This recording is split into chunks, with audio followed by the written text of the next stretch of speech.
Hi guys, नमस्कार. मी रामेश्वर चौकुंडले म्हणजेच RC sir तुम्हा सगळ्यांचं स्वागत करता है. मैं सॉरी मित्रांनो, थोड़ा सा गलती हो गई, मराठी में ज़्यादा यूज़ हो गया. दोस्तों चलिए शुरू करते हैं आज का टॉपिक और कंसेप्ट जो पिछली वीडियो में पढ़ाया गया था. दोस्तों वो था इंट्रोडक्शन पार्ट. बायोलॉजी कितने मार्क्स में आती है नीट के लिए, वो था. क्या मैं पढ़ाने वाला हूँ, वो था. और किस तरह से अपन जाएंगे. जो सिलेबस रिड्यूस हुआ है उसी के ऊपर हम बात कर रहे हैं अभी फिलहाल के लिए. इसके बाद में जैसे ही एनटीए उनका सिलेबस रिलीज कर देगा दोस्तों, तभी वो जितना चैप्टर रह गए थे पढ़ाना वो सभी चैप्टर लेंगे हम. दोस्तों उसी कहानी को आगे बढ़ाते हुए आज का टॉपिक जो है दोस्तों वो है 1.1. तुम्हारा पेज नंबर है शायद आई थिंक 3 पेज नंबर है. 3 पेज नंबर के ऊपर according to new NCERT. Okay, according to new NCERT. तुमको मैं पढ़ाते पढ़ाते तुमको एक साइड में जो भी मैं पढ़ा रहा हूँ उसका एनसीईआरटी जो भी पोर्शन पैराग्राफ रहेगा वो पेज में दिखाते चला जाऊंगा, जिससे कि तुम्हारा डाउट क्लियर हो जाएगा कि कहाँ से सर पढ़ा रहे हैं, क्या क्या बातें लिखना है. मैं जो भी बोर्ड पे लिखता जाता हूँ उसी तरह से तुम राइट डाउन करते चले जाना, जिस तरह से तुम्हारे नोट्स भी अच्छी तरीके से बनने लगेगी और तुम्हारी नोट्स तुमको ही पढ़ने में अच्छा लगेगी. दूसरे का नोट्स पढ़ने की आदत मत डालो. अपनी हैंडराइटिंग कैसी भी रहने दो, अपनी हैंडराइटिंग अपनी ही रहती है और दूसरे की नहीं रहती. दोस्तों सबसे पहला पॉइंट है डाइवर्सिटी इन लिविंग वर्ल्ड. इस पैराग्राफ में क्या समझाया हुआ है कि दोस्तों तुम्हारे जो भी आसपास के तुम अगर आसपास में ऑब्जर्व करोगे, अगर तुम आसपास ऑब्जर्व करोगे तुमको बहुत सारे प्लांट्स दिखेंगे, बहुत सारे प्लांट्स दिखेंगे, एनिमल्स दिखेंगे तुमको बहुत सारे. ठीक है, कुछ ऑर्गेनिज्म दिखेंगे तुमको. फॉर एग्जांपल तुम्हारे नेकेड आईज से नहीं दिखता होगा, नेकेड आईज से नहीं दिखता होगा, जैसे कि बैक्टीरिया हो जाएगा, वायरस हो जाएगा. ऐसे भी बहुत सारा की ऑर्गेनिज्म है जो अपने आसपास में रहते हैं. अपन ऑब्जर्व करने वाले हैं. ऑब्जर्व क्या करने वाले हैं अपन? ऑब्जर्व आसपास का. बोलो तो ऑब्जर्व द नेचर किंवा हैबिटेट को तुम अगर अच्छी तरीके से ऑब्जर्व करते जाओगे तो तुमको प्लांट दिखने को मिलेंगे, एनिमल्स दिखने को मिलेंगे. नेकेड आई से जो नहीं दिखते हैं, नहीं दिखते हैं. कौन नहीं दिखते हैं? कि बैक्टीरिया और वायरस और स्मॉल ऑर्गेनिज्म क्या दिखते हैं? नहीं दिखते. ऑर्गेनिज्म अपनी आंखों से नहीं दिखते हैं, नेकेड आईज. ये सभी ऑर्गेनिज्म एक प्लेस में रहने की कोशिश कर रहे हैं दोस्तों. ठीक है, तो इधर फर्स्ट लाइन दिया गया है, if you look around you will see a large varieties of living organism. अगर अपना आसपास देखने चले जाओगे तो अपने आसपास बहुत ही अलग अलग टाइप के ऑर्गेनिज्म रहते हैं, बिलोंग करते हैं. बी द पॉटेड प्लांट्स, उसमें क्या आ सकता है? पॉटेड प्लांट्स आ सकता है, इंसेक्ट्स आ सकते हैं, बर्ड्स आ सकते हैं, एनिमल्स आ सकते हैं, प्लांट्स आ सकते हैं. इतनी इस दोनों लाइन में कोई भी दिक्कत तुमको नहीं होनी चाहिए, क्योंकि बहुत बेसिक सी लाइन है. पहली लाइन में क्या बोला था कि तुमको आसपास बहुत ज़्यादा वैरायटी के ऑर्गेनिज्म दिखते हैं. क्या वैरायटी टाइप्स ऑफ ऑर्गेनिज्म अपने आसपास रहते हैं, जैसे कि ये सब लोग अपने पास रहते हैं, ये बोला. ठीक है, नंबर थर्ड लाइन क्या बोल रही है? There are also several organism that you can not see your naked eyes. ऐसे भी कुछ ऑर्गेनिज्म हैं, organism can not see your naked eyes. जैसे कि यहाँ लिख दिया हूँ मैंने. ठीक है, ऐसे कुछ ऑर्गेनिज्म हैं जो अपन डायरेक्ट आंखों से नहीं देख सकते, क्योंकि उनका साइज बहुत ही छोटा रहता है, जिस तरह से अपन उनकी अपने सिर्फ सिंपल आंखों से देख नहीं पाते हैं. इसलिए उनको देखने के लिए अपने को माइक्रोस्कोप की ज़रूरत पड़ेगी. थर्ड लाइन में कुछ प्रॉब्लम नहीं दोस्तों. मैं लाइन क्यों पढ़ रहा हूँ? क्योंकि एक भी लाइन अपने से छूटनी नहीं चाहिए, एक ही लाइन अपने से मिस नहीं होनी चाहिए दोस्तों. ठीक है, तो नंबर 4th लाइन क्या बोल रही है अपनी बाप से, if you increase the area you will take observation in the range and variety of organisms that you seek would increase।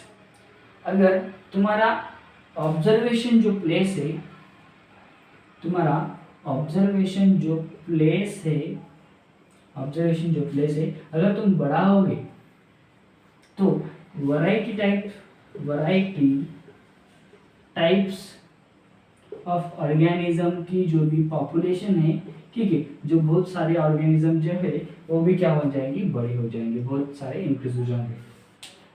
अगर तुम्हारा प्लेस बढ़ गया ऑब्जर्वेशन, समझो मेरी बात, मैं एक रूम में रहता हूँ, जो रूम में मैं जहाँ भी देखता हूँ मुझे कुछ ऑर्गेनिज्म दिखते हैं। अगर मैं रूम के बाहर देखने की कोशिश करूँगा तो रूम के बाहर भी और थोड़े से ऑर्गेनिज्म बढ़ जाएंगे, और थोड़ा सा प्लेस में बढ़ते चले जाऊँगा, उसी तरह से ऑर्गेनिज्म डिफरेंट दिखते चले जाएंगे। इसका मतलब क्या है, तुम्हारा अगर ऑब्जर्वेशन पीरियड जो भी है वो बढ़ेगा तभी तुम्हारा variety types of organism form भी बहुत ज़्यादा हो जाएंगे, ऐसी बात करी गई है। Obviously, if you were visit to dense forest, you will probably see a greater। इसका इधर इम्पोर्टेंट लाइन है दोस्तों, अगर तुम डेंस फॉरेस्ट में, ये तुमको सिर्फ लिखना है, अपने तरीके से लिख सकते हो, कोई प्रॉब्लम नहीं है। अगर डेंस फॉरेस्ट में तुम चले जाओगे उधर बहुत ज़्यादा ग्रेटेस्ट वैरायटी मिलेगी तुमको।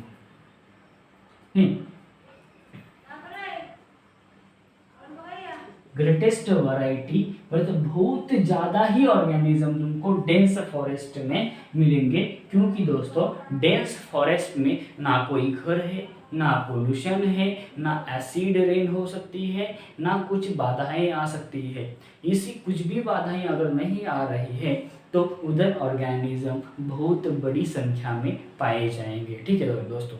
तो अगर समझो मेरी बात, अगर डेंस फॉरेस्ट में बहुत ज़्यादा वैरायटी मिल रही है तो समझो मेरी बात, हॉट स्प्रिंग्स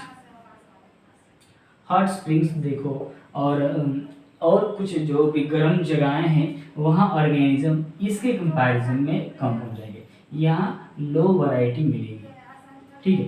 यहाँ बड़े बड़े ऑर्गेनिज्म जो है नहीं देखने को मिलेंगे, इस प्लेस में सिर्फ बैक्टीरिया देखने को मिल सकते हैं, ठीक है, जो भी एनारोबिक्स रहता है। दोस्तों क्या बोले, each different kind of plant animal and organism that you see represent a species. तुम जो भी प्लांट देख रहे हो, तुम जो भी एनिमल्स देख रहे हो, तुम जो भी ऑर्गेनिज्म देख रहे हो वो क्या है, स्पीशीज है। तुम जो भी प्लांट देख रहे हो, जो भी एनिमल देख रहे हो, जो भी तुम ऑर्गेनिज्म देख रहे हो वो क्या है, एक स्पीशीज है। The number of species that are known and described range, that is a most important line for your NEET examination, so please students write down this particular statement। तुम्हारी जो बायोडाइवर्सिटी है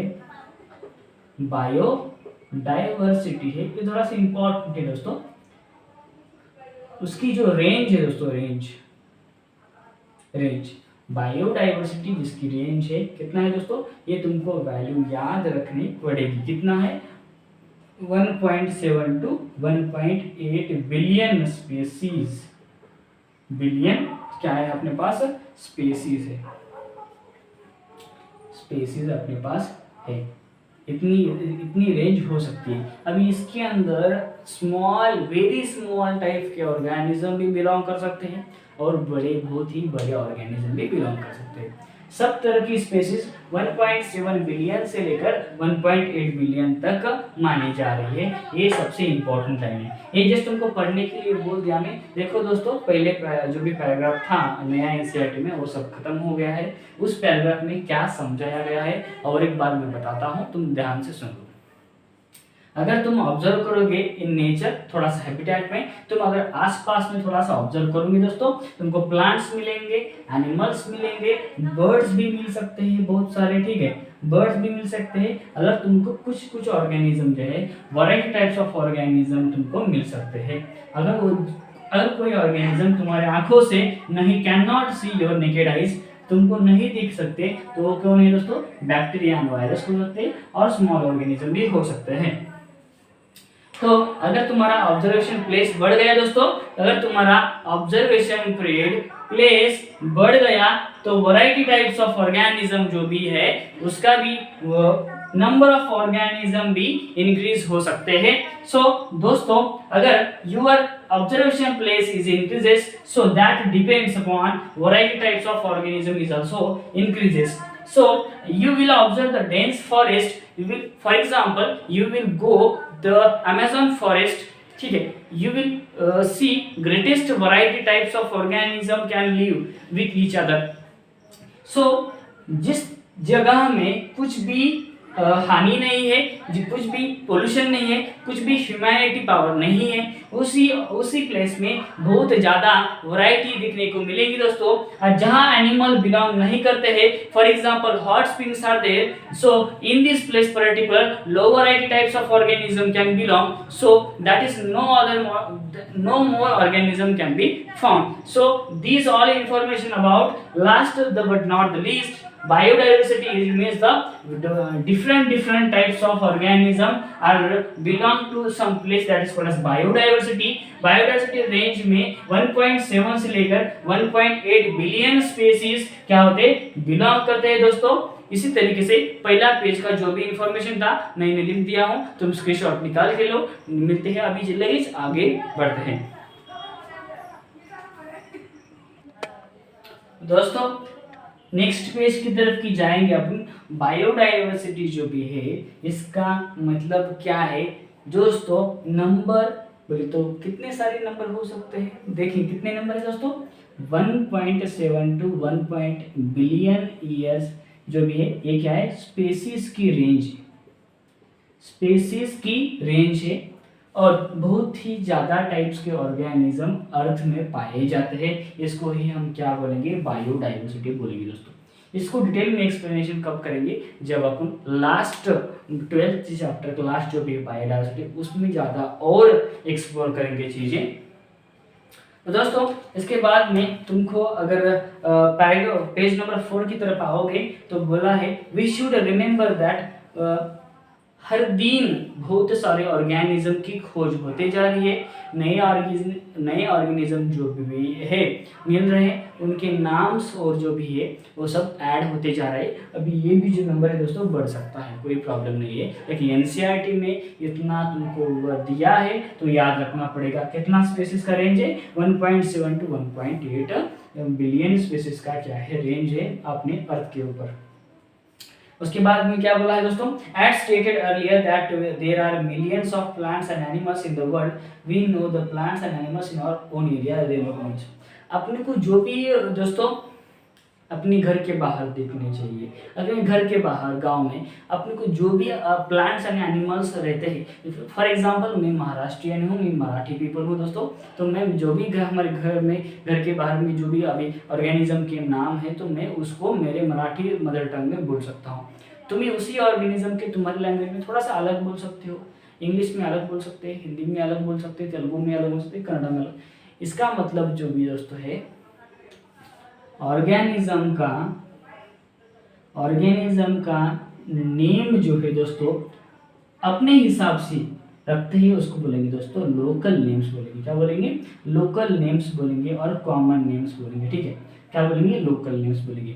लेकिन दोस्तों अगर हर एक ऑर्गेनिज्म का मेरा जो भी मैं फॉर एग्जांपल कौन से ऑर्गेनिज्म बोलूँगी, अगर डॉग को हमारे मराठी लैंग्वेज में बोलते हैं तो कुत्ता बोलते हैं दोस्तों, और हिंदी में कुत्ता बोलते हैं, और किसी लैंग्वेज में अलग और कुछ बोलते हैं। इसका मतलब दोस्तों कैट को बिल्ली बोलते हैं। ठीक है, बोले तो हर एक तुम रीजन में जाओगे उनका नाम चेंज होते जाएगा। अगर ऐसे ही सभी देखो दोस्तों, अभी एक ही ऑर्गेनिज्म के हर एक रीजन में नाम अलग अलग हो सकते हैं। अगर वो सभी नाम अगर आपने के दिमाग में अगर रहने की कोशिश की तो नहीं हो सकता दोस्तों, पॉसिबल नहीं है। जापान में कुछ अलग बोलेंगे, अमेरिका में कुछ अलग बोलेंगे। ठीक है, हर एक रीजन में अलग अलग उसका नाम हो सकता है। तो लोकल नेम्स जो भी है दोस्तों वो रिमेंबर करना और याद रखना बहुत ही कठिन है। क्या दोस्तों, बहुत ही कठिन है। सभी फॉर एग्जांपल मैं मराठी हूँ तो मैं सिंपल, मेरी लैंग्वेज मुझे मराठी सिंपल लगती है। अगर वो कन्नड़ा मुझे बता रहे हैं तो मुझे वो लैंग्वेज थोड़ा सा डिफिकल्ट लगती है, क्योंकि मैं उस लैंग्वेज से फैमिलियर नहीं हूँ। दोस्तों क्या बोला है इधर, अगर we know the plants and animals in our areas by their local names, अपन लोकल नेम्स से उस ऑर्गेनिज्म की पहचान हो सकती है। दोस्तों These local names would vary from place to place। अगर तुम प्लेस चेंज कर दोगे उस ऑर्गेनिज्म का बोलने का तरीका, उसका नाम जो है दोस्तों वो भी अलग होते जाएगा। इसलिए अपने को मैं बोला कि रिमेंबर करने में बहुत कठिनाई हो जाएगी। Even within a country, probably you will to recognize the confusion that would be created if you did not find ways to names like each other।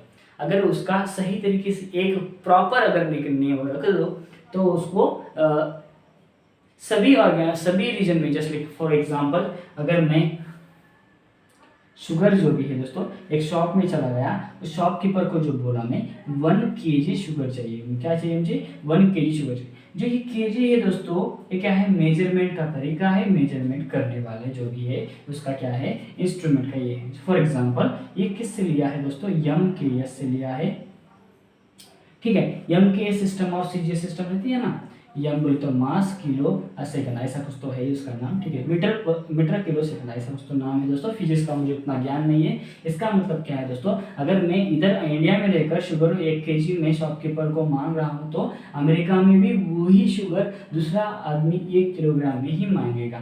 इसका मतलब जो किलोग्राम जो है, क्वांटिटी जो है दोस्तों, एक इसका नाम जो किलोग्राम दिया गया है वो चेंज नहीं हो सकता, इट इज यूनिवर्सली एक्सेप्टेड। इसी तरीके से अपनी बायोलॉजी में दोस्तों ऑर्गेनिज्म का सभी ऑर्गेनिज्म के जो लोकल नेम्स है उनको हटा देंगे और उनकी जगह एक ही तुम उनको प्रॉपर नेम रखेंगे, उसको बोलेंगे दोस्तों साइंटिफिक नेम। क्या बोलेंगे उसको, साइंटिफिक नेम।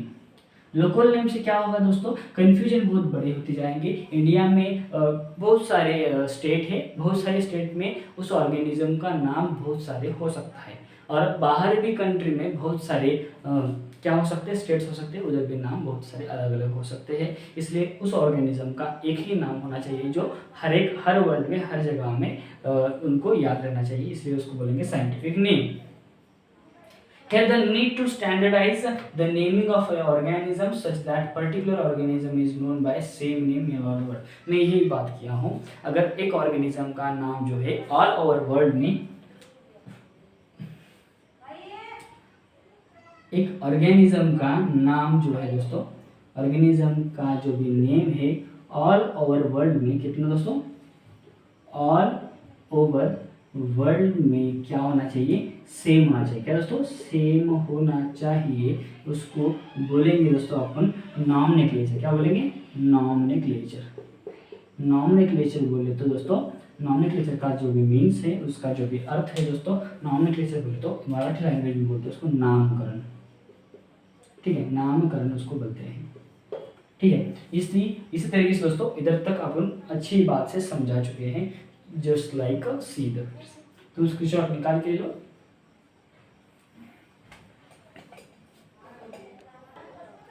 तो दोस्तों तो मैं क्या बोला था कि ऑल ओवर वर्ल्ड में सेम नाम होना चाहिए, सेम नेम होना चाहिए। उस प्रोसेस को बोलेंगे अपन नॉमेनक्लेचर। नॉमेनक्लेचर उसको बोलेंगे दोस्तों। तो उसी बात को आगे बढ़ाते हुए, अगर तुम नाम किसी ऑर्गेनिज्म को दे रहे हो तो पहले उसके बाद में दोस्तों आइडेंटिफिकेशन होना चाहिए। आइडेंटिफिकेशन होना चाहिए, आइडेंटिफिकेशन मीन्स आइडेंटिफाई करना। दोस्तों अगर नाम दे रहे हो उसके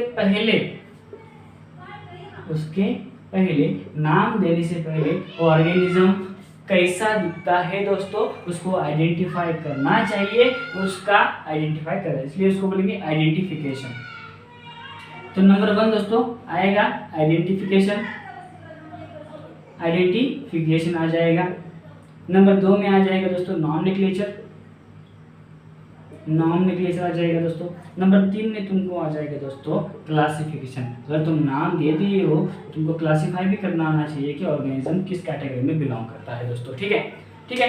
इसके बाद में तुमको जो दिया गया है एनसीईआरटी में दोस्तों, इसी पैराग्राफ से कोई नहीं क्वेश्चन आ सकता दोस्तों। जो क्वेश्चन आएगा 1.72 1.8 ये तुम याद रखो, इससे क्वेश्चन आएगा, थोड़ा सा एमसीक्यू में भी पूछ सकता है। इसके बाद में सबसे पहला जो भी ऑल ओवर वर्ल्ड में जो भी सेम नाम है उसको नॉमेनक्लेचर बोलेंगे, और नॉमेनक्लेचर से पहले तुमको आइडेंटिफिकेशन करना आना चाहिए। ओके दोस्तों, तो उसके बाद में क्या बोला है, in order to facilities the study number of scientist have established procedure assign the scientific name is. बहुत सारे ऑर्गेनिज्म साइंटिस्ट जो भी है ऑर्गेनिज्म की खोज करते जाते हैं। तो हर एक ऑर्गेनिज्म की पहचान जो है वो एक पर्टिकुलर नेम से होनी चाहिए दोस्तों। उसको बोलेंगे अपन साइंटिफिक नेम। क्या बोलेंगे दोस्तों? साइंटिफिक नेम जो है, साइंटिफिक नेम उसको दोस्तों बोलते हैं। उसके बाद में क्या बोला गया है दोस्तों कि agreed principle and criteria were provide the international code. ये जो भी नाम है दोस्तों कहाँ से मिलते हैं? दो इधर तुम्हारे एनसीईआरटी में नाम लिखे गए हैं दोस्तों। एक का नाम है दोस्तों आईसीबीएम, इनका लॉन्ग फॉर्म जो है दोस्तों तुमको याद रहना चाहिए। आईसीबीएम का लॉन्ग फॉर्म तुमको पूछ सकता है तुम्हारे नीट एग्जाम में दोस्तों। इसका नाम है दोस्तों इंटरनेशनल, आया है दोस्तों इंटरनेशनल दोस्तों। लॉन्ग फॉर्म याद करो दोस्तों, बहुत इंपॉर्टेंट है, ये याद करो, ये याद करो। सी का मतलब है कोड फॉर, बी का मतलब है बॉटनिकल, एन का मतलब है दोस्तों नॉमेनक्लेचर। ये जो भी है सब प्लांट्स के जो भी नाम है दोस्तों वो ये क्या करते हैं, आइडेंटिफाई करते हैं, नाम देते हैं। दूसरा नाम है आईसीजेडीएन, उसका नाम जो भी है दोस्तों international code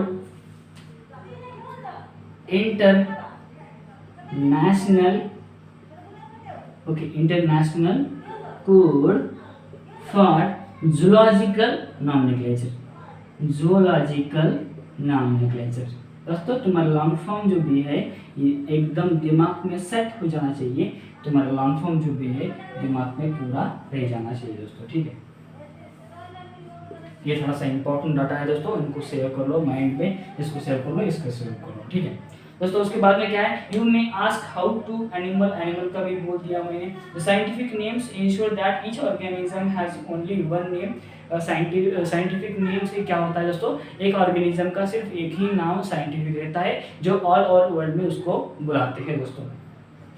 Description of any organism should be enable to people any part of world to arrive the same name। उस नाम अगर सर्च कर दिया जाए उस नाम के बाद में उसका सारा डिस्क्रिप्शन उसी लैंग्वेज में मिलता चला जाएगा जिस रीजन में तुम बिलोंग करते हो।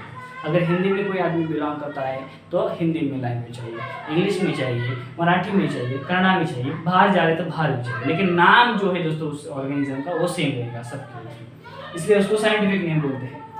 तो they are also ensure that the any part of world, okay ठीक है ये सब हो गया। Such name not been use, दूसरा नाम उसको नहीं दे सकते क्योंकि एक नाम वो फिक्स हो चुका है। उसके बाद में दोस्तों नेक्स्ट पैराग्राफ है biologist follow universally accepted principal. जो भी है बायोलॉजिस्ट है वो यूनिवर्सली एक्सेप्टेड प्रिंसिपल जो है फॉलो कर रहे हैं, ठीक है, सभी तरीके के प्रिंसिपल फॉलो कर रहे हैं, ठीक है दोस्तों। To provide scientific names to known organism को पहचानने के लिए उनका साइंटिफिक नेम करना जरूरी है जो भी करेक्ट इन्फॉर्मेशन प्रोवाइड कर रहे हैं। Each name has two components. अगर उसी साइंटिफिक नेम को थोड़ा सा डिटेल में स्टडी करते जाए दोस्तों तो ईच ऑर्गेनिज्म, ठीक है, इधर ये इतना इंपॉर्टेंट है जो मैं लिख दिया हूँ। थोड़ा सा प्यास लग रही है दोस्तों, तुम थोड़ा सा मैं क्या करता हूँ रिमेंबर करते जाओ। एनसीईआरटी पास में रखो दोस्तों, मैं जो भी पॉइंट लिखते जा रहा हूँ उसको हाईलाइट करते जाओ, उनको अंडरलाइन करते जाओ दोस्तों। इससे क्या होगा, तुमको जब रिवीजन करना होगा तब तुमको बहुत ज़्यादा आसानी हो जाएगी।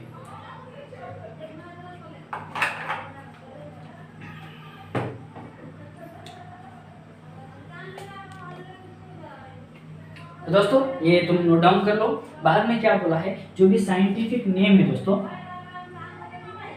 साइंटिफिक जो भी नेम है, फॉर एग्जांपल अपने एग्जांपल लेंगे दोस्तों, जो बुक में दिया गया है वो एग्जांपल लेंगे। मैंजीफेरा इंडिका दोस्तों, ये नाम है ऑर्गेनिज्म का।